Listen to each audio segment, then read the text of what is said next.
3 মিনিটের ভিতরে ঝটপট একটা ডিনার তৈরি করে ফেললাম। এর থেকে আর সহজ কোনো রেসিপি হতে পারে না।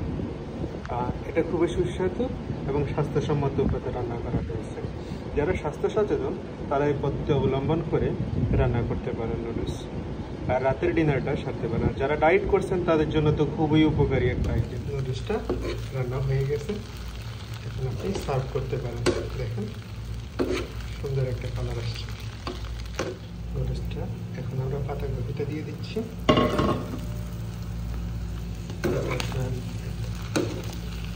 স্বাদ বহুগুণে বাড়িয়ে দিচ্ছি। আর পাতাকপিটা যেন পুরো বয়েল করবেন না, হালকা একটু কাঁচা রাখবেন, দেখবেন খেতে খুবই ভালো লাগবে।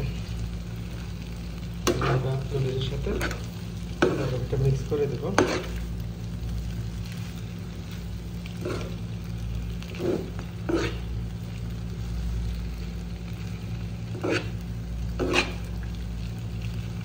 কিছুক্ষণ পরে 1-2 মিনিটের ভিতরে হালকা নরম হয়ে আসলে পাতাকপিটা, তখন উঠিয়ে নেবেন। নুডলসটা ডিমের সাথে প্রায় মিশে গেছে। এখন আমরা পাতাকপিটা দিয়ে দেবো। পাতাকপিটা আগেই কাটা ছিল, সেটা এখন আমরা দিয়ে দিয়েছি। এখন একটু নাড়বো। এর আগে যে ডিমগুলা করে রেখেছে ওগুলো দিয়ে দেবো।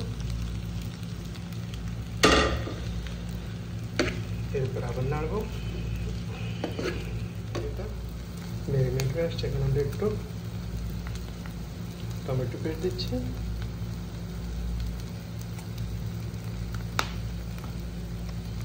টমেটো পেস্ট দিয়ে দিলাম, সাথে নাড়াবো।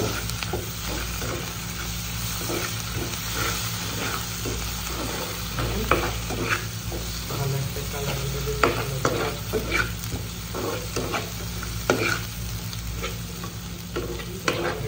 চলে আসছে।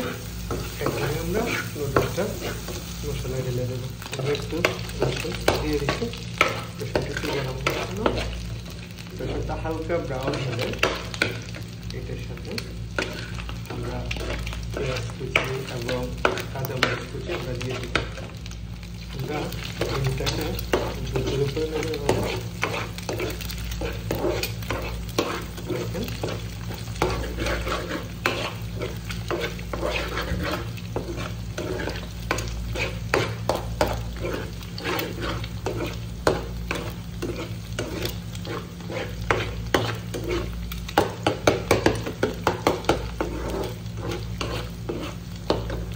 অলরেডি ঝুলঝুল হচ্ছে।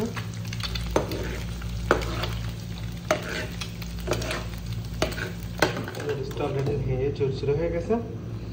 আর 1-2 মিনিট রেখে এরপরে আমরা এটার পানিটা ছেঁকে দেব।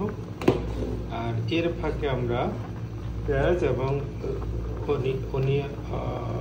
রসুন এবং হালকা আদা কুচি দিলাম, না দিলে নাই। পেঁয়াজ এবং আর রসুনটা কেটে দেব। দেখেন নুডলসটা ঝুরঝুরে হয়ে গেছে প্রায়।